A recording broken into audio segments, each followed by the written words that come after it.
नमस्कार, आप देख रहे हैं श्रेय टीवी, देश हित की बात। मैं हूं आपके साथ साक्षी। बेरोजगारी पर कांग्रेस का बड़ा हमला, परीक्षा घोटालों पर सरकार को घेरा, युवाओं के आंदोलन का ऐलान। नमस्कार, आप देख रहे हैं श्रेय टीवी, देश हित की बात।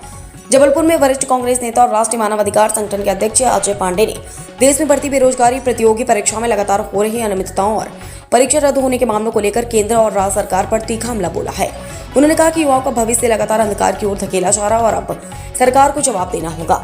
जबलपुर में आयोजित पत्रकार वार्ता के दौरान वरिष्ठ कांग्रेस नेता अजय पांडे ने कहा कि देश की लगभग 145 करोड़ आबादी में सबसे बड़ा हिस्सा युवाओं का है, लेकिन रोजगार के अवसर लगातार कम होते जा रहे हैं। उन्होंने आरोप लगाया कि नीट, पीएससी सहित कई प्रतियोगी परीक्षाओं में धांधली और पेपर लीक जैसी घटनाओं से लाखों युवाओं के सपनों पर पानी फिर रहा है। उन्होंने कहा कि इन मामलों के लिए जिम्मेदार लोगों के खिलाफ सख्त कार्रवाई होनी चाहिए और भ्रष्टाचार में लिप्त मंत्रियों को तत्काल पद से हटाना जाना चाहिए। अजय पांडे, राष्ट्रीय अध्यक्ष मानवाधिकार संगठन जबलपुर, ने क्या कहा, सुनते हैं। अजय पांडे ने युवाओं और विपक्षी दलों से संविधान और लोकतंत्र की रक्षा के लिए एकजुट होने की अपील करते हुए कहा कि आंदोलन पूरी तरह शांतिपूर्ण और गांधीवादी तरीके से किया जाएगा। उनका कहना था कि अगर समय रहते युवाओं को रोजगार और उनके अधिकार नहीं मिले तो जन आक्रोश अधिक बढ़ सकता। उन्होंने यह अपील मांग की कि आरक्षण व्यवस्था का लाभ वास्तव में जरूरतमंद और पीड़ित वर्गों तक पहुंचे तथा हर वर्ग के योग्य युवाओं को उनकी प्रतिभा के आधार पर रोजगार उपलब्ध कराया जाए। उनका कहना था कि जब तक युवाओं को समान अवसर नहीं मिलेंगे तब तक देश का समग्र विकास संभव नहीं है। फिलहाल कांग्रेस नेता के इस बयान के बाद प्रदेश की राजनीति में एक बार फिर बेरोजगारी, परीक्षा घोटालों और युवाओं के भविष्य का मुद्दा गर्मा गया। देखना होगा कि सरकार इन आरोपों और मांगों पर क्या प्रतिक्रिया देती है। श्रेय टीवी के लिए जबलपुर से क्राइम रिपोर्टर बीएल रचक की खास रिपोर्ट।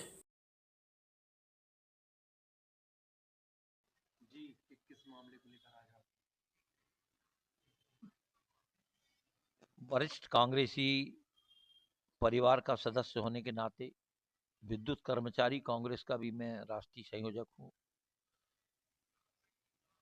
और कांग्रेस विचारधारा से उत्पन्न हूं।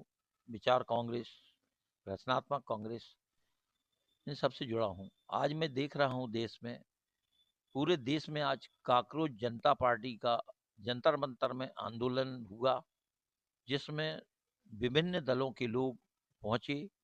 कांग्रेस के भी आए, उसमें आप पार्टी के भी थे, चंद्रशेखर भी थे। मैं ये कहना चाहूँगा कि आज हमारे देश में 145 करोड़ जो हमारी करीब जनसंख्या हो चुकी है, युवाओं की संख्या भी मेरे ख्याल से 35-40 करोड़ से कम नहीं होगी, जो हैंड टू माउथ हैं, जिनको रोजगार नहीं मिल रहा है कहीं। श्रम प्रधान देश है हमारे यहाँ, चाहे मजदूर हो चाहे युवा हो, ज़्यादा हाथों को ज़्यादा काम की ज़रूरत है।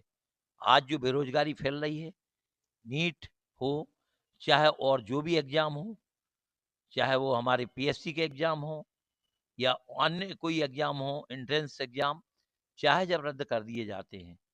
हमारे देश के जो मंत्री हैं, धर्मेंद्र प्रधान जी को हटाने की बात की जा रही। मैं तो कहूँगा मोदी साहब से कि जो भी भ्रष्ट आचरण में लिप्त मंत्री हैं, चाहे वो केंद्र के हों चाहे राज्य के हों, उनको तत्काल हटाएं। आप अगर देश के विकास को आगे बढ़ाने में भरोसा करते हैं तो युवाओं का साथ आपको लेना जरूरी है। यही बात मैं कांग्रेस के साथियों से, राहुल जी से और अन्य चाहे वो समाज पार्टी के लोग हों, आज प्रजातंत्र का कोई नाम और निशान नहीं रह गया है। आज अभी सुनने में आया कि डिम्पल यादव को भी उन्होंने बंद कर दिया। जबलपुर में हूँ आज मैं, मध्य प्रदेश में, क्योंकि हमारा एक बहुत बड़ा पीड़ित मानवता का यज्ञ होने वाला है, तो उसकी तैयारी में था मैं। तो आज मैंने देखा कि यहाँ जबलपुर में भी सैकड़ों लोग मालवीय चौक पर काकरोच जनता पार्टी के बैनर तले नारे भी लगा रहे थे, मंत्री को हटाने की बात भी कर रहे थे। अरे वो तो ये तक बात कर रहे थे कि प्रधानमंत्री इस्तीफा दो। तो मैं चाहूंगा अति सर्वत्र वर्जित हमारे डेमोक्रेसी जो हमारे देश में लाई गई, भीमराव अंबेडकर जी के सिद्धांत, उनके संविधान को हमें मानना पड़ेगा। और अगर रोजगार हमारे युवाओं को नहीं दिया गया तो जैसा नेपाल में जैन जी ने तख्ता पलट कर दिया था, आने वाले समय में ये आक्रोश बढ़ेगा और युवा अगर बेरोजगार होते रहे तो वो युवा लूटपाट और कल ही ऐसी घटनाओं को अंजाम देने से नहीं चूकते हैं, क्योंकि उनके पास में पैसा नहीं है, क्रय शक्ति नहीं है, कहीं उनको रोजगार नहीं है। तो मैं चाहूंगा कि सभी जो भी राजनीतिक दल हैं, चाहे वो कांग्रेस के हों, कांग्रेसमैन होने के नाते, फ्रीडम फाइटर, स्वतंत्रता संग्राम सेनानी का बेटा होने के नाते मैं चाहूंगा कि युवाओं को रोजगार दिया जाए और हमारे यहाँ जो परिपाटी चली आ रही है आरक्षण की, उसको भी अगर कोई पीड़ित परिवार है या अक्षम है तो एक बार उस परिवार के एक सदस्य को नौकरी दी जाए। वो जो योग्य हैं, चाहे वो सवर्ण हो, चाहे मुस्लिम हो, चाहे ईसाई हो, चाहे जो भी हो, सिख हो, सबको समानता, सम्मानी जीवन, समानाधिकार हमारा नारा है। चूंकि मैं मानवाधिकार समिति का भी राष्ट्रीय अध्यक्ष हूँ, अतः मैं आशा करता हूं कि हमारे देश के, प्रदेश के और सभी नौजवानों का अगर आप उत्थान करेंगे तो हमारे देश की प्रगति होगी, और नहीं तो थोथा चना बाजे घना वाली कहावत हो जाएगी। तो मैं सभी से अनुरोध करूंगा कि हमारे जो भी युवा साथी हैं वो संयम का परिचय देते हुए गांधीवादी आंदोलन करें, और गांधीवादी आंदोलन से अंग्रेजों को हमने भगाया है, तो हम तो मनमानी करने वाली, तानाशाही करने वाली किसी भी सरकार को उखाड़ फेंक सकते हैं। जय हिंद, जय भारत, जय श्री। हमारे साथ में एक मुस्लिम संप्रदाय का युवा है, एक यहाँ ब्राह्मण संप्रदाय का युवा है जो वेल क्वालिफाइड है और आज की डेट में उनके पास रोजगार नहीं है। तो हम चाहते हैं कि रोजगार मिले। अपन लोग कैसी सरकार चाहेंगे, चाहे किसी की हो, भाजपा की हो, कांग्रेस की हो, किसी भी दल की हो, लोगों को सब कुछ समान